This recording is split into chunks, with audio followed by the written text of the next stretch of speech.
Assalamualaikum warahmatullahi wabarakatuh. Sepanjang bulan Mei 2021 atau Ramadan hingga Syawal tahun 1442 Hijriah, beberapa peristiwa terjadi di berbagai belahan dunia. Semisal pandemi yang masih berlangsung di India, konflik Palestina-Israel, penyerangan terhadap khatib salat Jumat di Masjidil Haram, gerhana bulan Super Blood Moon yang terlihat di beberapa wilayah, dan masih banyak lainnya. Yang paling jelas terkait dengan tema Mahdi dari berbagai kejadian di bulan Mei 2021 tersebut, tentu saja adalah peristiwa yang dianggap sebagai upaya penyerangan terhadap khatib salat Jumat di Masjidil Haram. Mengapa peristiwa ini terkait dengan tema Mahdi? Karena pelakunya yang merupakan warga negara Saudi berusia sekitar 40 tahun yang maju dengan membawa tongkat dan hendak menuju mimbar sebelum digagalkan petugas keamanan, ternyata melakukan tindakan tersebut karena merasa dirinya adalah Imam Mahdi atau Mahdi yang dinanti, Al-Mahdi Muntadhar. Tentu saja upaya yang gagal tersebut menambah panjang daftar Imam Mahdi palsu atau orang-orang yang merasa dirinya Imam Mahdi atau dianggap sebagai Imam Mahdi, setidaknya yang terjadi sampai sekarang. Kasus-kasus pengakuan sebagai Mahdi semacam ini kemungkinan besar juga bisa terjadi lagi di masa depan, sampai datangnya Al-Mahdi yang benar dan memiliki seluruh deskripsi dan ciri yang diberitakan. Ini adalah pola ujian dan cobaan kepada manusia, bahwa sebelum datangnya yang benar, akan ada yang menyerupai, atau yang palsu, atau yang menyimpang, tetapi mendakwakan dirinya yang benar. Termasuk datangnya juga berbagai hal yang bisa menggelincirkan manusia dengan mengklaim nama-nama kebenaran, padahal bukan. Di samping untuk membuktikan dan menguji manusia, terutama untuk menentukan mana yang benar-benar ikhlas dalam mengikuti jalan kebenaran, ini juga untuk menjadi pembeda antara kepalsuan dan kebenaran itu sendiri. Yang palsu tentu tak bisa memenuhi keseluruhan deskripsi yang dinubuatkan, sementara yang asli bisa memenuhi keseluruhan deskripsi tersebut sampai pada tataran amal perbuatan di alam nyata dan bukan sekedar klaim belaka. Sedangkan mengenai masalah bulan darah atau bulan berwarna merah darah atau blood moon, sejauh ini saya tidak menemukan keterkaitan hal ini dengan tanda Imam Mahdi. Ini merupakan kepercayaan Kristen dan Yahudi tentang tanda akhir zaman dan datangnya Mesias atau Mesias yang notabene memengaruhi media massa karena kedua agama tersebut memiliki pengaruh kuat di dunia. Sehingga istilah ini sering dipakai dan mendominasi dalam berbagai peristiwa alam yang berkaitan dengan bulan atau gerhana yang menunjukkan tanda-tanda yang mirip atau berwarna merah, walaupun belum tentu merupakan hal-hal yang dimaksudkan dalam teks-teks kitab suci yang ada. Tanda yang berkaitan dengan Al-Mahdi adalah gerhana bulan dan matahari yang terjadi secara berurutan di bulan Ramadan.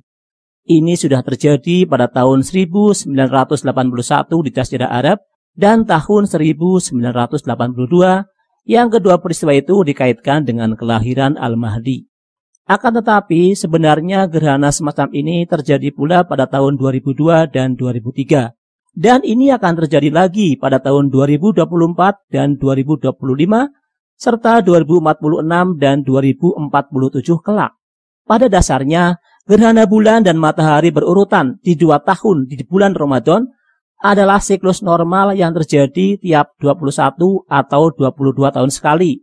Namun terjadinya peristiwa itu di sebuah wilayah seperti di Jazirah Arab ataupun di lokasi tertentu adalah kejadian yang peluangnya hanya bisa terjadi dalam ratusan tahun. Dengan kemajuan teknologis seperti sekarang, peristiwa semacam ini walau terjadi di wilayah tertentu bisa dilihat oleh seluruh dunia, bahkan secara langsung atau live.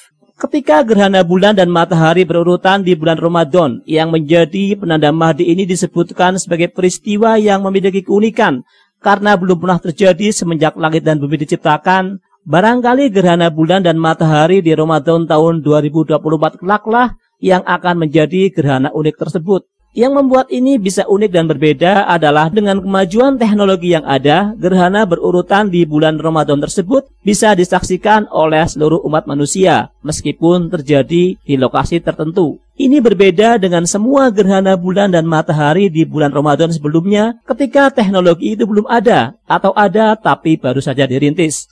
Untuk dua gerhana di masa depan ini, saya lebih memilih bahwa tanda gerhana bulan dan matahari berurutan di bulan Ramadan tersebut adalah dimaksudkan pada tanda yang menunjukkan kemunculan Imam Mahdi sudah dekat dan tidak harus dikaitkan dengan kelahirannya. Di samping teksnya memang sebenarnya tak menyebutkan kata kelahiran, gerhana yang terjadi pada tahun 1981 dan 1982 lebih logis dikaitkan dengan kelahiran Al-Mahdi karena terjadi di Jazirah Arab, termasuk kota Madinah dan Yaman. Keduanya adalah dua wilayah yang dikaitkan dengan kelahiran ataupun kemunculan Al-Mahdi dalam beberapa athar.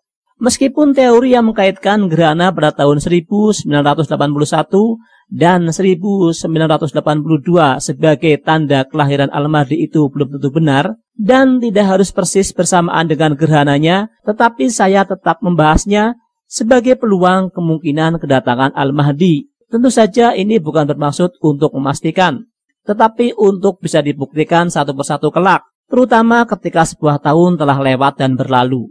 Yang jelas tahun 2020 sudah pasti salah, karena tahun itu telah lewat dan tak terjadi apa-apa. Artinya Imam Mahdi tidak muncul di tahun itu. Terlebih lagi ada riwayat yang menyebutkan usia Al-Mahdi adalah 51 atau 52 tahun. Artinya ada kemungkinan bahwa Al-Mahdi baru muncul sesudah tahun 2032 ke atas. Saya sendiri lebih condong kepada prediksi bahwa kemungkinan Al-Mahdi baru akan muncul sesudah tahun 2032 atau sesudah tahun 2026. Tentu saja prediksi ini bisa salah ataupun bisa benar, tetapi ini lebih mencocoki beberapa riwayat yang telah atau belum saya sampaikan. Riwayat yang telah saya sampaikan contohnya adalah fitnah yang keempat sebelum kedatangan Al-Mahdi yang bermula di kota Raqqa di Suriah yang disebutkan berlangsung selama 12 atau 18 tahun. Dengan melihat teks yang ada dan kenyataan yang terjadi, ini minimal selesai pada tahun 2032 jika bilangan yang benar ternyata 18 tahun dengan tahun 2014 sebagai patokan awal fitnah. Belum lagi ada beberapa peristiwa lain yang dinubuatkan seperti kemunculan pemuda Bani Tamim, yakni Su'aib bin Soleh At-Tamimi dari timur atau Khurasan yang berlangsung selama 72 bulan atau 6 tahun yang akan melawan Sufyani dan menyerahkan kekuasaan kepada Al-Mahdi yang juga melibatkan Baitul Maqdis di Palestina.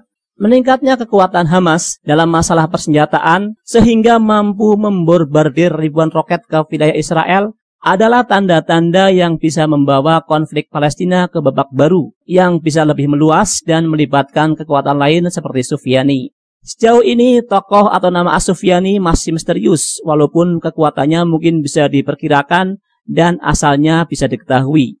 Sebagai contoh, Sufyani disebutkan keluar dari Wadi Al-Yabis atau Wadi Al-Yabas. Ini adalah nama yang ternyata sesuai dengan 3 tempat. Pertama adalah Wadi Al-Yabis yang berada di wilayah Yordania yang berbatasan dengan Israel. Yang kedua adalah wilayah Wadi Al-Yabis di Idlib, Syria. Dan yang ketiga adalah Wadi Al-Yabas di wilayah Yaman.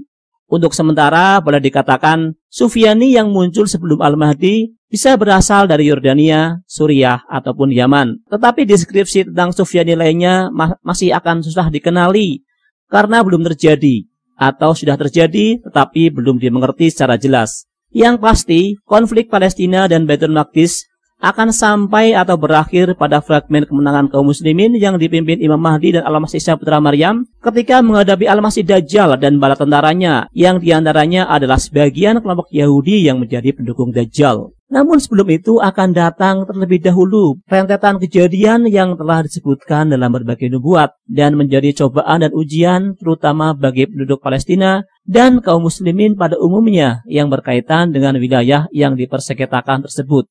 Wallahu a'lam bishawab.